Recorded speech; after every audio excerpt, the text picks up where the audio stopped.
નમસ્કાર મિત્રો, સ્વાગત છે તમારું અમારી ચેનલ પર એક નવા વિડીયોમાં। તો મિત્રો, આજે એટલે કે 28 મે અને ખાસ બુધવારે આ જગ્યાએ ચૂપચાપ 7 મગના દાણા ફેંકી દેશો તો ગણેશજીના આશીર્વાદથી તમારું ઘર ખુશીઓથી ભરાઈ જશે। તમારી દરેક મનોકામના પૂર્ણ થશે, કારણ કે આ દિવસ અન્ય દિવસોથી ખૂબ જ ખાસ છે અને અત્યંત મહત્વનો હોય છે।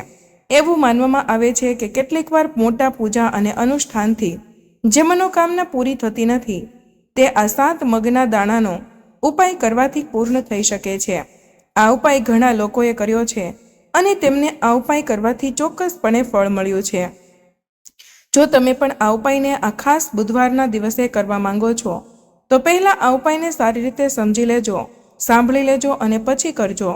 આ ઉપાય કરવાથી તમને ચોક્કસ ફળ મળશે। તો ચાલો જાણીએ આ ઉપાય કેવી રીતે કરવાનો છે, ઘરમાં રાત્રે કઈ જગ્યાએ કરવાનો છે અને કેટલા વાગ્યે કરવાનો છે। આ ઉપાય કરતી વખતે તમારે કઈ બાબતોનું ધ્યાન રાખવું તે અંગેની તમામ માહિતી આપીશું, પરંતુ તે પહેલાં કમેન્ટ બોક્સમાં જય શ્રી ગણેશ જરૂરથી લખી દેજો। આ સાથે જ આ વિડીયોને લાઇક કરજો અને ચેનલને પણ જરૂરથી સબસ્ક્રાઇબ કરી દેજો। તો ચાલો જાણીએ આ ઉપાય કયા સમયે કરવાનો છે, પરંતુ તે પહેલાં જાણીએ કે આ ઉપાય કોને કરવાનો છે। તો જુઓ, સીધો જ વાત એ છે કે 7 મગના દાણાનો ઉપાય શા માટે કરવામાં આવે છે। તે દરેક મનોકામનાને પૂર્ણ કરવા માટે અને જીવનના દુઃખ અને સમસ્યાઓને દૂર કરવા માટે, અથવા તો તમારું કોઈ મોટું કામ છે જે પૂર્ણ નથી થઈ રહ્યું, જે વ્યક્તિ પોતાની મનોકામના પૂર્ણ કરવા માંગે છે તો તે આ ઉપાયને કરી શકે છે। જો માતા અને બહેનોમાંથી કોઈ પણ પોતાની ઘરની સુખ શાંતિ માટે આ ઉપાયને કરવા માંગે છે, તો ઘરમાં ધન સમૃદ્ધિ વધારવા માટે આ ઉપાય કરવા માંગે છે, ઘરની મોટી માતા બહેનોને ખાસ કરીને આ 7 મગના દાણાનો ઉપાય જરૂરથી કરવો જોઈએ, કારણ કે માતાઓ અને બહેનો ઘરની લક્ષ્મી છે અને જ્યારે ઘરની લક્ષ્મી કોઈ ખાસ ઉપાય કરે છે તો તેનું પરિણામ ખૂબ જ ઝડપથી અને ખૂબ જ મોટા પ્રમાણમાં પ્રાપ્ત થાય છે। અન્યથા ઉપાય કોઈ પણ વ્યક્તિ કરી શકે છે, પછી ભલે તે વૃદ્ધ હોય, નાનો હોય કે બાળક હોય। જે વ્યક્તિ બુધવારના દિવસે આ 7 મગના દાણાનો ઉપાય કરે છે તો તેને એ ઉપાયનું ફળ બહુ જ જલ્દી મળે છે, કારણ કે બુધવાર છે જે શ્રી ગણેશાયને સમર્પિત માનવામાં આવે છે। તેથી ચાલો જાણીએ આ 7 મગના દાણાનો ઉપાય કેવી રીતે કરવાનો છે, પરંતુ તે પહેલાં જાણીએ કે આ ઉપાય કયા સમયે કરવાનો છે। તો જો 7 મગના દાણાનો ઉપાય આજે બુધવારના દિવસે સાંજે પ્રદોષ કાળના સમયે કરવાનો છે। હવે ઘણા લોકોના મનમાં એ પ્રશ્ન હશે કે આ પ્રદોષ કાળનો સમય ક્યારે છે, તો ચાલો તમને જણાવી દઈએ કે પ્રદોષ કાળનો સમય સાંજે 6 વાગ્યાથી 7 વાગ્યા સુધીનો હોય છે। જો તમે આ સમય દરમિયાન આ ઉપાય કરો છો તો તમને તે ઉપાયનું પરિણામ ચોક્કસ મળશે। તો સાંજે 6 થી 7 વાગ્યા સુધી મગના 7 દાણાનો ઉપાય કરી શકો છો। તો પણ હવે ઘણા લોકોના મનમાં પ્રશ્ન ચોક્કસ પૂછશે કે અમે નોકરીએ જઈએ છીએ, અમે કામ ધંધેથી બહાર જઈએ છીએ, તેથી જો અમને આવવામાં મોડું થાય તો તે જગ્યાએ શું કરવું। તો જો એ લોકોએ પણ ચિંતા કરવાની કોઈ જરૂર નથી। જો તમને ઘરે આવવામાં મોડું થાય તો આ ઉપાય રાત્રે 7 કે 8 વાગ્યા સુધીમાં પણ કરી શકો છો, કારણ કે બુધવારનો દિવસ જે હોય છે આ દિવસ ભાગ્યે જ આવે છે અને તેથી જ જ્યારે પણ તમને સમય મળે ત્યારે તમારે આ ઉપાય કરવો જોઈએ। જો તમે કોઈ કાર્યમાં વારંવાર નિષ્ફળ જઈ રહ્યા છો અથવા તો આર્થિક નુકસાનનો સામનો કરી રહ્યા છો તો આ ખાસ ઉપાય અવશ્ય કરવો જોઈએ। મિત્રો, બુધવારના દિવસે શક્ય હોય તો આ ઉપાયને સમય મર્યાદામાં કરો, પરંતુ જો કોઈ કારણોસર તમે તે કરી શકતા નથી તો તમે તેને મોડું પણ થોડું કરી શકો છો। તમને તમારા ઉપાયનું પરિણામ ચોક્કસપણે મળશે। તમારે 7 મગના દાણાનો ઉપાય કરવાનો છે। જો કોઈ કારણોસર તમારા જીવનમાં ધન અને સમૃદ્ધિની સમસ્યા, જો તમે પૈસાને લઈને ખૂબ જ ચિંતિત છો, ઘણીવાર તમે ખૂબ જ મહેનત કરો છો, સખત મહેનત કરવા છતાં પણ તમને તેમાં સફળતા મળતી નથી, જો તમે કોઈ કાર્યમાં નિષ્ફળ જઈ રહ્યા છો અથવા તો આર્થિક નુકસાનનો સામનો કરી રહ્યા છો તો બુધવારના દિવસે આ ખાસ ઉપાય અવશ્ય કરવો જોઈએ। તો ચાલો જાણીએ આ ખાસ ઉપાય વિશે, પરંતુ તે પહેલાં જો તમે ચેનલ પર નવા છો તો ચેનલને સબસ્ક્રાઇબ કરો અને વિડીયોને લાઇક જરૂર કરો અને કમેન્ટ બોક્સમાં શ્રી ગણેશાય નમઃ જરૂરથી લખી દેજો। તો મિત્રો, ગુરુદેવે કહ્યું છે કે બુધવાર બુદ્ધિ, જ્ઞાન અને વિવેક આપનાર ભગવાન ગણેશને સમર્પિત છે. અને ભગવાન ગણેશ ભગવાન શિવના સૌથી પ્રિય પુત્ર છે. તેથી બુધવારે કરવામાં આવેલા આ 7 મગના દાણાનો ઉપાય તેની સાથે મહાદેવને સમર્પિત પણ છે. તે ભગવાન ગણેશને પણ પ્રસન્ન કરે છે. આ વિડીયોમાં આપણે આદરણીય ગુરુદેવ દ્વારા આપવામાં આવેલા 2 ખૂબ જ ખાસ ઉપાયો વિશે જાણવા જઈ રહ્યા છીએ. જો તમે તમારા કોઈ પણ કાર્યમાં અવરોધોનો સામનો કરી રહ્યા છો, જો તમે કોઈ પણ પ્રકારના કામમાં સફળ ન થઈ શકતા હોય, અથવા જો તમે તમારી બુદ્ધિમાં સુધારો કરવા માંગતા હોય, અથવા તો તમારા જ્ઞાન અને ડહાપણમાં વધારો કરવા માંગતા હોય, તો ખાસ કરીને આવા લોકો માટે આ પહેલો ઉપાય છે. તો જુઓ, આ ઉપાય કરવા માટે સૌપ્રથમ તમારે 7 મગના દાણા લેવાના છે, પરંતુ તમારે તેની સાથે એક ખાસ વસ્તુ લેવાની છે. આદરણીય ગુરુદેવે આ ઉપાય જણાવ્યો છે કે તમારે જે લીલા મગના દાણા લેવાના છે અને તે આખા હોવા જોઈએ, એટલે કે તૂટેલા હોવા જોઈએ નહીં. આ માટે તમારે 7 મગના દાણાની જરૂર પડશે. તો તમારે આ 7 મગના દાણાનો ઉપાય કરવા સીધું જ ભગવાન શિવના મંદિરમાં પહોંચવાનું છે. જો મિત્રો, ગુરુદેવે કહ્યું છે કે તમે આ ઉપાય સવારથી સાંજ સુધીમાં કોઈ પણ સમયે કરી શકો છો, પરંતુ જો તમારી પાસે સમય હોય તો તમે આ ઉપાય પ્રદોષકાળ દરમિયાન કરો છો તો તેનું ચોક્કસ પરિણામ મળે છે. કારણ કે પ્રદોષકાળ દરમિયાન ભગવાન શિવ શારીરિક રીતે શિવલિંગમાં બિરાજમાન હોય છે. એટલા માટે તમારે આ શ્રેષ્ઠ ઉપાય આ તિથિએ કરવાનો છે. આ દિવસે તમારે આ ઉપાય ફક્ત પ્રદોષકાળ દરમિયાન કરવાનો છે. પરંતુ જો કોઈ કારણોસર તમને સમય ન મળે તો તમે આ ઉપાય સવારથી સાંજ સુધી કોઈ પણ સમયે કરી શકો છો. મિત્રો, તમારે તે મગને તમારા જમણા હાથની હથેળીમાં લેવાના છે અને પછી તમારે આ લીલા મગને તમારી મુઠ્ઠીની અંદર બંધ કરવાના છે. મિત્રો, મગના દાણાની મુઠ્ઠીને સૌપ્રથમ શિવલિંગને સ્પર્શ કરાવવાનો છે. તમે બધા જાણો છો કે જ્યારે પણ આપણે શિવલિંગ પર કોઈ પણ સામગ્રી ચડાવીએ છીએ તો તેને શિવલિંગથી સ્પર્શ કરીએ છીએ. એટલે સૌપ્રથમ તે મુઠ્ઠીને શિવલિંગ પર સ્પર્શ કરાવો. મિત્રો, તે વખતે શિવપુરાણમાં મૂળ મંત્ર શ્રી શિવાય નમસ્તુભ્યમ અથવા તો ઓમ નમઃ શિવાયનો જાપ કરતા રહો. આ પછી તમારે જે પણ ઈચ્છા હોય, કોઈ પણ પ્રકારના કામમાં તમને અડચણો આવતી હોય, તમારા જીવનમાં ગમે તે રોગ હોય, તમારા જીવનમાં ચાલી રહ્યા છે કંઈ પણ મુશ્કેલી, અથવા તો જો તમે તે પણ કામમાં સફળતા મેળવવા માંગો છો, એટલે કે જો તમારી કોઈ પણ પ્રકારની ઈચ્છા હોય તો તમારે મહાદેવને જણાવવાની છે. જો મિત્રો, તમારી મુઠ્ઠી શિવલિંગ પાસે રાખવાની છે અને તમારે તમારી ઈચ્છા મહાદેવને જણાવવાની છે. તો જુઓ, તમારે આ મંત્રનો જાપ કરવો પડશે, શ્રી શિવાય નમસ્તુભ્યમ. આ મંત્રનો જાપ કરતી વખતે તમારે તમારી ઈચ્છા વ્યક્ત કરવાની છે. આ પછી તમારે લીલા મગની મુઠ્ઠીથી મહાદેવના ચરણોને સ્પર્શ કરાવવાનો છે. ફરીથી તમારે શ્રી શિવાય નમસ્તુભ્યમ આ મંત્રનો જાપ કરવાનો છે. ત્યાર પછી તમે શિવલિંગની સામે બોલ્યા હતા તે જ ઈચ્છા તમારે ત્યાં કહેવાની છે. પછી તે જ મુઠ્ઠી મગની નંદીના મહારાજ પાસે લઈ જવાની છે. તેને સ્પર્શ કરાવીને ત્યાંથી પણ આ મુઠ્ઠી હટાવી દેવાની છે.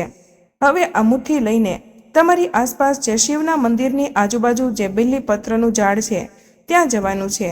મિત્રો, ખાસ ધ્યાન રાખો, આ ઉપાય તમારે માત્ર એક જ વાર કરવાનો છે.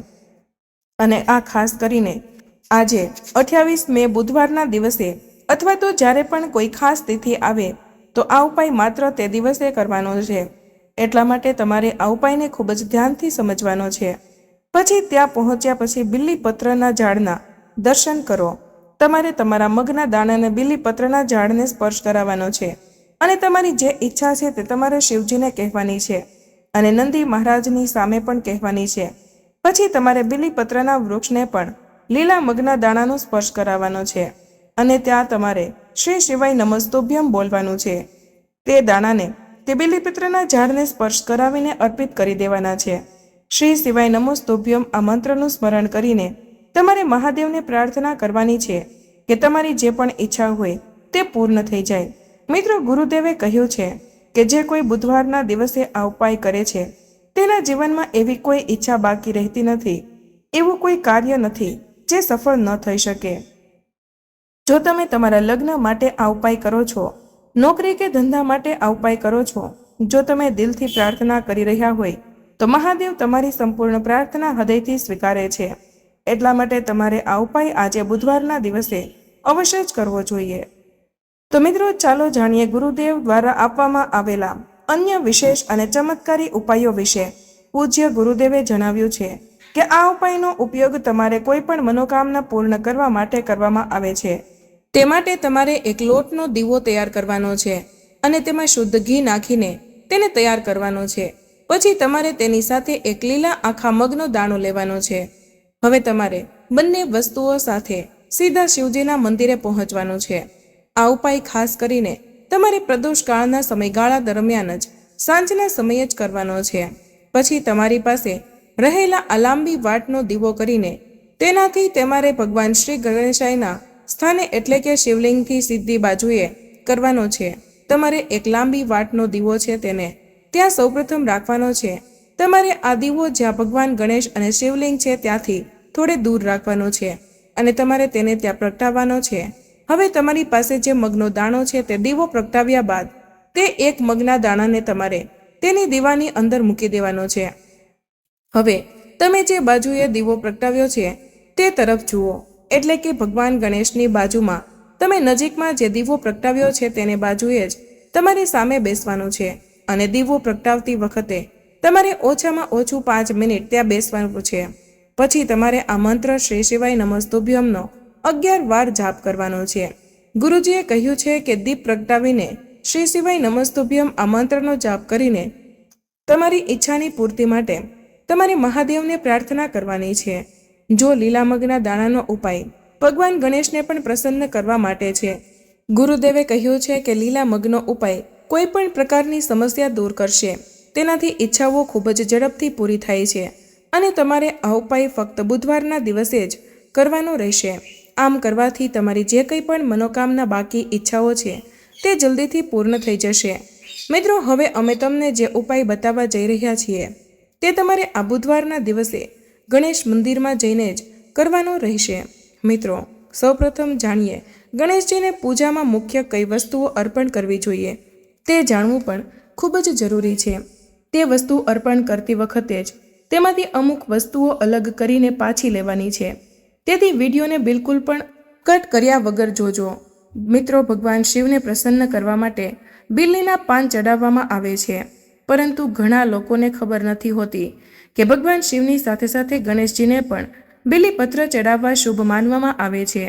ભગવાન ગણેશને બિલીપત્ર અર્પણ કરવાથી ગણેશજી ખૂબ જ પ્રસન્ન થાય છે, પરંતુ તમારે એક બિલીપત્ર અર્પણ ન કરવું જોઈએ।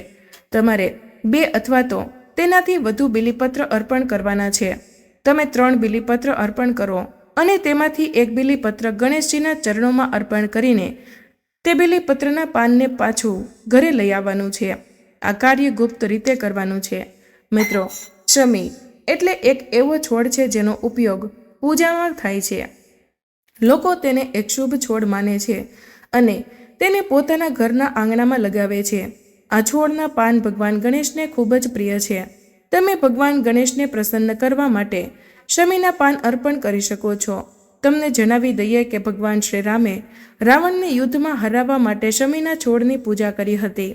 તમારે બુધવારના દિવસે ગણેશજીને શમીના 6 પાન અર્પણ કરવાના છે અને તેમાંથી એક પાન ઘરે લઈ આવજો। આ પાનનું શું કરવાનું છે તે આગળ જાણીશું। મિત્રો, દુર્વા ઘાસ મેદાનમાં સફળતાથી મળી જાય છે। આ ઘાસ મોટાભાગે ખેતરમાં અથવા તો રસ્તાની બાજુમાં જોવા મળે છે। તેનો રંગ આછો લીલો હોય છે। ભગવાન ગણેશને પ્રસન્ન કરવા માટે તમારે દરરોજ તેને 5 દુર્વાના ઘાસ અર્પણ કરવા જોઈએ, કારણ કે ગણેશજીને પણ આ ઘાસ ખૂબ જ પસંદ છે। પરંતુ જ્યારે તમે ભગવાન ગણેશને દોરવાનું ઘાસ ચડાવો છો ત્યારે આ ઘાસ તેમના કપાળ પર પણ રાખો, તેને ક્યારેય પગ પર ન મૂકો।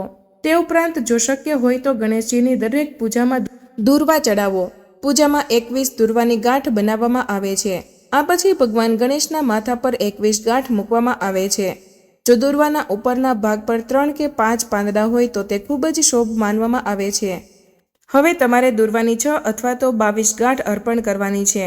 તેમાંથી એક ગાંઠ તમારે પાછી ઘરે લઈ આવવાની છે, પરંતુ તમારે આ કાર્ય ગુપ્ત રીતે કરવાનું છે। મિત્રો, મોદક એક એવી વસ્તુ છે જે ગણેશજીના સૌથી પ્રિય વસ્તુ છે, તેથી તમારે તેમની પૂજા દરમિયાન તેમને મોદક ચોક્કસપણે અર્પણ કરવા જોઈએ। એકવાર ભગવાન પરશુરામ સાથે તેમની લડાઈ દરમિયાન જ્યારે તેમનો દાંત તૂટી ગયો હતો ત્યારે તેને ખાવામાં સમસ્યા થઈ રહી હતી. ત્યારબાદ ગણેશજીએ મોદક ખાવાનું શરૂ કર્યું, કારણ કે મોદક ખાવામાં ખૂબ જ સ્વાદિષ્ટ હોય છે અને તે નરમ પણ હોય છે. તો તમે ગણેશજીને 4 અથવા તો 6 મોદકના લાડુ બુધવારના દિવસે અર્પણ કરી શકો છો અને તેમાંથી તમારે 1 લાડુ ઘરે લાવવાનો છે, પરંતુ આ કાર્ય પણ તમારે ગુપ્ત રીતે કરવાનું છે. મિત્રો, બુધવારના આ દિવસે ભગવાન ગણેશજીને સોપારી અર્પણ કરી શકાય છે. સોપારીને ભગવાન ગણેશજીનું પ્રતીક માનવામાં આવે છે. ભગવાન ગણેશજીની પૂજામાં સોપારીનો સમાવેશ કરવો જોઈએ. સોપારીને ગૌરી ગણેશનું સ્વરૂપ માનવામાં આવે છે, તેથી જ સોપારીની સાથે પવિત્ર દોરો પણ ગણેશજીને ચડાવવામાં આવે છે. તમે ભગવાન ગણેશજીને 2 સોપારી અર્પણ કરી શકો છો. તેમાંથી 1 સોપારી ગુપ્ત રીતે તમારે તમારી સાથે ઘરે લાવવાની છે. મિત્રો, બુધવારના દિવસે સવારે વહેલા ઉઠીને ભગવાન ગણેશના 12 નામનો જાપ કરો. સ્નાન કર્યા પછી સૌથી પહેલા ઉત્તર દિશામાં ભગવાન ગણેશને જળ ચડાવો.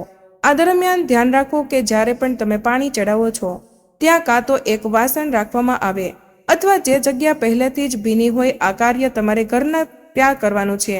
મિત્રો, આપણે અત્યાર સુધી જાણ્યું કે બુધવારના દિવસે ગણેશ મંદિરમાં શું ચડાવવું જોઈએ.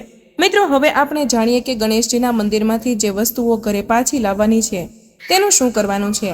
મિત્રો, ઉપાય કરવાથી ધનની પ્રાપ્તિ થાય છે અને ઘરમાં સુખ અને સમૃદ્ધિ આવે છે.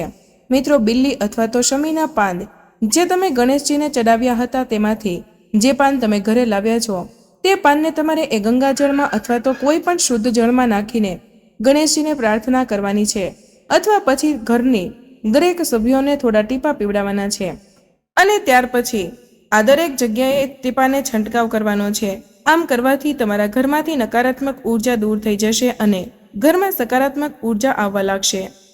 મિત્રો, તમે જે સોપારી ઘરે લઈ આવ્યા હતા તેમાંથી 1 સોપારીને ગણેશજીના ચરણોમાં સ્પર્શ કરાવીને ઘરે લઈ આવવાની છે અને ઘરના પૂજા મંદિરમાં સારી રીતે તે સોપારીને રાખી દેવાની છે.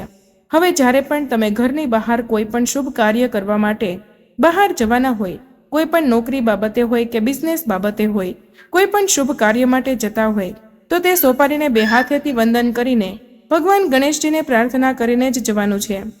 સોપારી એ ગણેશજીનું જ સ્વરૂપ માનવામાં આવે છે. તેને વંદન કરવાથી તમારા બધા જ કાર્યો સફળ થશે અને તમારા જીવનમાં જે કંઈ પણ બાધાઓ આડે આવી રહી છે તે આ ઉપાય કરવાથી જલ્દી જ દૂર થઈ જશે અને તમને દરેક કાર્યમાં ચોક્કસ સફળતા મળશે. મિત્રો, ઉત્તર દિશાએ ગણેશજીને જળ અર્પણ કર્યા બાદ જે જળ વાસણમાં એકઠું કરેલું છે તે જળ તમે એક બોટલમાં રાખી લો અને તમે તેને કોઈ પણ શુભ કાર્યમાં તેનો ઉપયોગ કરી શકો છો. તમે તેનાથી ખૂબ જ લાભ થશે. તમારું તે કાર્ય ચોક્કસ સંપૂર્ણ થશે. હવે તમે જે દુર્વા ગણેશ મંદિરમાં લઈ ગયા હતા તેને તમારી એક ગાંઠ ઘરે લાવેલી તે ગાંઠને તમારે એક વાસણ લેવાનું છે અને વાસણમાં શુદ્ધ માટી નાખી તેમાં તે દુર્વાને વાવી દેવાની છે. ત્યારબાદ તમારે કોઈ શુદ્ધ જગ્યાએથી થોડી વધારે માત્રામાં દુર્વા લાવીને તે જ દુર્વાને પણ તેમાં વાવી દેવાની છે. આમ કરવાથી ગણેશજીના આશીર્વાદ તમારા ઘર ઉપર હંમેશા બની રહેશે. તે દુર્વા તમે ગણેશજીને ચડાવી શકો છો અને જો તે દુર્વા સુકાઈ જાય તો તમે તેને નદીમાં પ્રવાહિત કરી શકો છો અથવા તો કોઈ ગાયને ખવડાવી શકો છો. તો મિત્રો, આજનો વિડીયો અહીં પૂર્ણ કરીએ છીએ. આજની આ માહિતી તમને કેવી લાગી તે કમેન્ટમાં જરૂર જણાવજો. પસંદ આવી હોય તો વિડીયોને લાઇક અને તમારા મિત્રો સાથે શેર કરજો. ચેનલ પર નવા હોય તો ચેનલને સબસ્ક્રાઇબ કરવાનું ભૂલશો નહીં. મળીએ એક નવા વિડીયોમાં. ત્યાં સુધી બધા જ મિત્રોને જય શ્રી કૃષ્ણ. ધન્યવાદ.